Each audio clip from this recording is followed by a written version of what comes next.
historical moment is begin when a young girl is torn from her home before she understands what the world truly is. Her name is taken from her. Her language fades. Her memories become dangerous to keep. She is carried across borders not as a person, but as property.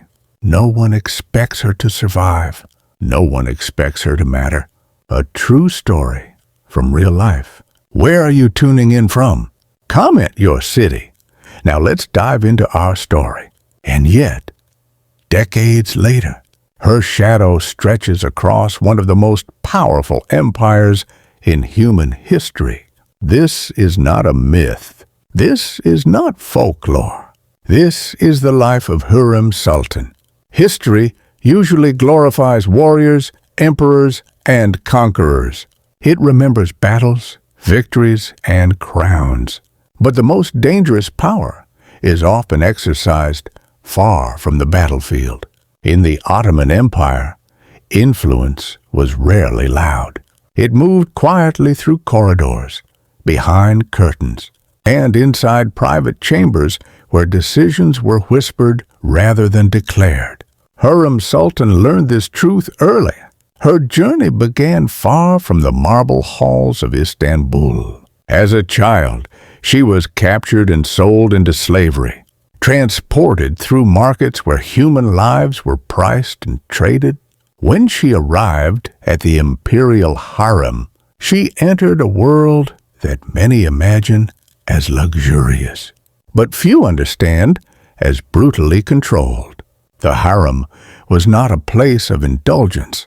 It was a system. Every movement was observed, every word remembered. Women were trained to serve, to obey, and to compete without appearing to compete. Mistakes were punished with exile, disappearance, or death. Survival required discipline, silence, and patience. Most women in the harem accepted their fate. Hurrem did not. She watched. She listened. She learned the rhythms of power. She understood that emotion was weakness and knowledge was protection. While others relied on beauty alone, Hurrem relied on awareness. She learned languages, absorbed court etiquette, and studied the people who believed they controlled her life. Behind silk veils and golden walls, power was never gifted. It was taken. When Sultan Suleiman noticed Hurrem, it was not because she fit the traditional image of obedience. It was because she was different. She spoke with confidence. She listened with intention. She challenged without threatening. In a world where most spoke carefully, she spoke meaningfully. Slowly, she became more than a concubine. She became a presence. Their conversations deepened. Trust formed, and in a court shaped by tradition, something unprecedented began to happen. Hurrem gained influence not through position, but through access. Her words began to matter. Her opinions lingered. Her silences spoke volumes. But power never exists without resistance. The Ottoman court was a battlefield disguised as ceremony. Smiles hid rivalries. Friendships masked ambition. Mothers fought fiercely for their sons, knowing that succession meant survival and failure meant death. Hurrem's rise threatened many, and soon accusations followed her like shadows.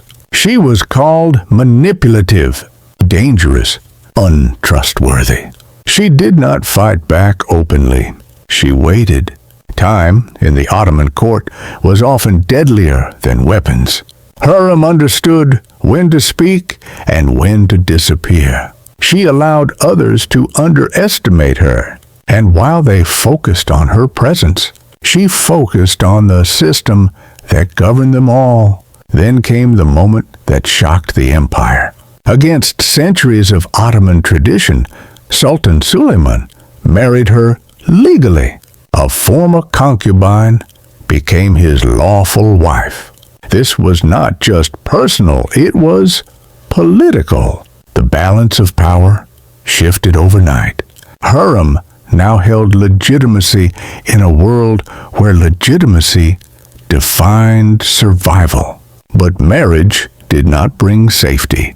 It brought responsibility. As a mother, Hurrem faced the harshest reality of Ottoman rule. Princes were not protected by birth. They were endangered by it. Brothers were rivals. Sons were potential threats. Succession was ruthless, and history showed no mercy to the weak. Here, the story becomes uncomfortable. Choices had to be made. Alliances formed. Enemies fell. Hurrem's actions ensured that her children survived in a system designed to destroy them. Whether these decisions were cruel or necessary depends on perspective. But history rarely offers clean answers. It only records outcomes. She never commanded armies. She never carried a sword. Yet her influence shaped court politics, altered succession, and redefined the role of women within the empire. After her death, the Ottoman court did not return to what it once was. Women retained political influence. The structure of power evolved. The precedent she set could not be erased. Hurrem Sultan did not conquer lands. She conquered inevitability. She began life as a captive, trained to obey, expected to disappear into history. Instead, she endured. She adapted. She reshaped a system that was never meant to serve her. Some remember her as a villain, others as a strategist, others as a mother navigating a merciless world. Perhaps she was all of them. History is often written by victors, but sometimes it is rewritten by those who were never meant to survive long enough to be remembered. And that is why her story still unsettles us, because it reminds us that behind every empire lies a darker truth, and behind that truth, human lives shaped by power, fear, and survival. This is why GrimHistories exists, to tell the stories that history whispers instead of celebrates.